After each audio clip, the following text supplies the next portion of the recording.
বাংলাদেশে নতুন যুগের সূচনা আগ্রহী বাঘা দেশ। কেন নতুন যুগের সূচনা হলো আর কি কারণে আগ্রহী বিশ্বের বাঘা দেশ, বিস্তারিত জানতে পুরো ভিডিও মনোযোগ সহকারে দেখতে থাকুন। তাহলে চলুন শুরু করা যাক।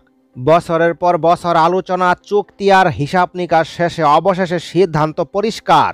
এবার বাংলাদেশ হয়ে বাংলাদেশের ভূখণ্ড ব্যবহার করে পণ্য যাবে ভুটানে, যা বদলে দেবে দুই দেশের সম্পর্ক।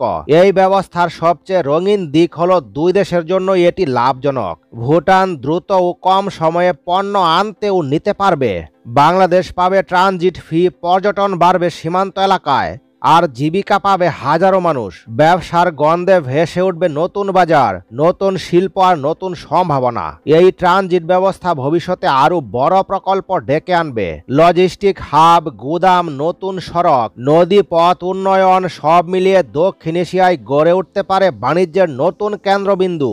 ভুটান স্থলবেষ্টিত হওয়ায় দেশটিতে কোনো সমুদ্র বন্দর নেই, ফলে তৃতীয় দেশের মাধ্যমে পণ্য আমদানি করতে হয়।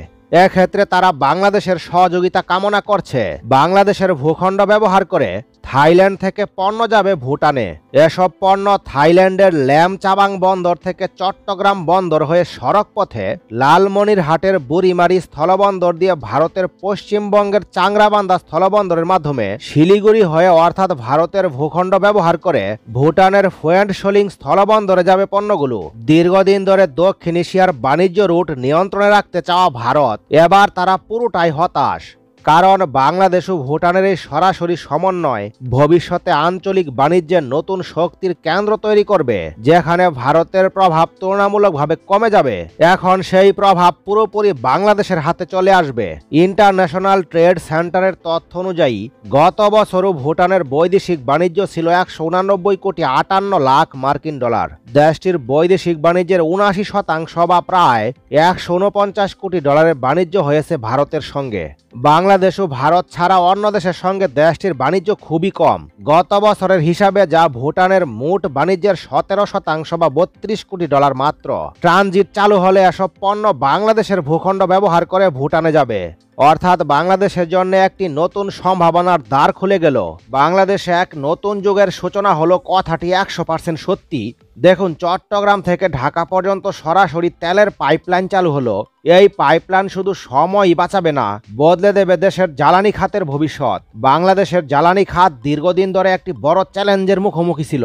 দেশের প্রধান আমদানি করা জ্বালানি ডিজেল, পেট্রোল, অকটেন চট্টগ্রাম বন্দরে আসতো বিদেশ থেকে। সেগুলো থেকে হাজার হাজার ট্যাঙ্কার ট্রাকের মাধ্যমে সেগুলো পৌঁছত ঢাকা সহ দেশের বিভিন্ন স্থানে। এই প্রক্রিয়া শুধু সময় সাপেক্ষই ছিল না, বরং ব্যয়বহুল এবং ঝুঁকিপূর্ণ ছিল। দুর্ঘটনা, চুরি, এমনকি সড়ক দূষণ সব মিলিয়ে বড় সমস্যার নাম হয়ে উঠেছিল জ্বালানি পরিবহন। এই সমস্যার সমাধানে সরকারের নেওয়া অন্যতম যুগান্তকারী প্রকল্প চট্টগ্রাম থেকে ঢাকা পর্যন্ত তেলের পাইপলাইন।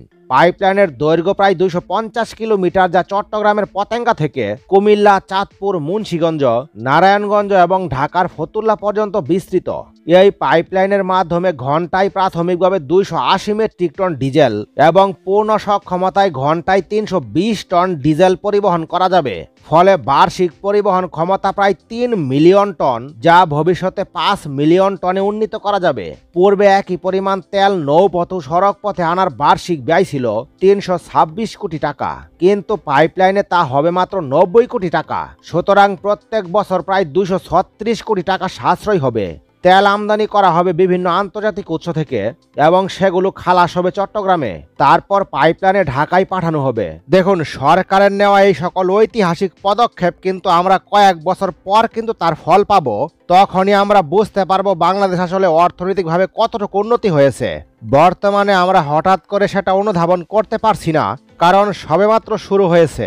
2-4 বছর পর আমরা এগুলো অনুধাবন করতে পারবো এবং তখন বুঝতে পারবো বাংলাদেশের নেওয়া পদক্ষেপগুলো সত্যি সত্যি কত কার্যকরী পদক্ষেপ ছিল।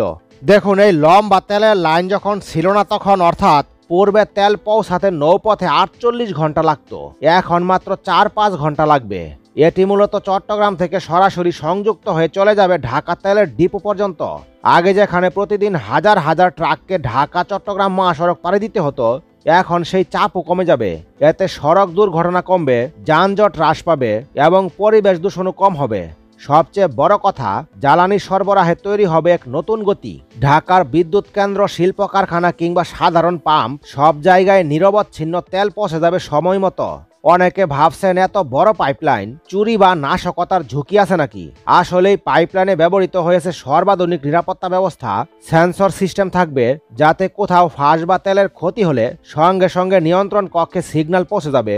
এছাড়া পাইপলাইনের আশেপাশে বিশেষ নজরদারি থাকবে সার্বক্ষণিক। বাংলাদেশের জ্বালানি নিরাপত্তায় এই পাইপলাইন হবে এক গেম চেঞ্জার। চট্টগ্রাম বন্দরের উপর নির্ভরশীলতা কমে গিয়ে দেশের অভ্যন্তরে দ্রুত জ্বালানি সরবরাহ নিশ্চিত হবে।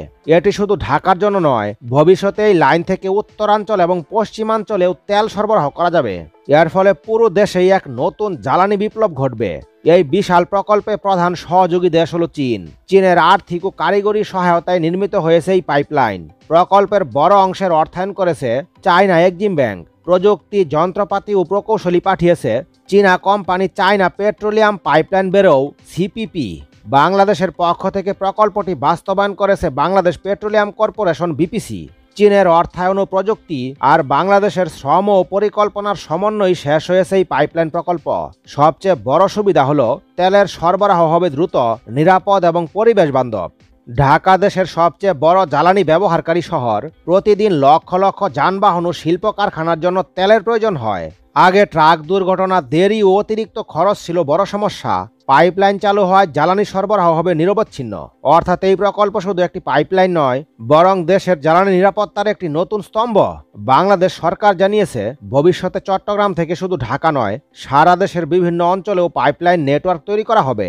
এতে করে জ্বালানি খাতে বাংলাদেশ আরও শক্তিশালী হবে। চীনের সহায়তায় নির্মিত এই পাইপলাইন দেখিয়ে দিল, সঠিক পরিকল্পনা ও সহযোগিতা পেলে বাংলাদেশও বিশ্ব মানে এগিয়ে যেতে পারে। বাংলাদেশে পাইপলাইন স্থাপনের চিন্তা শুরু হয় প্রায় 2009-10 সালের দিকে।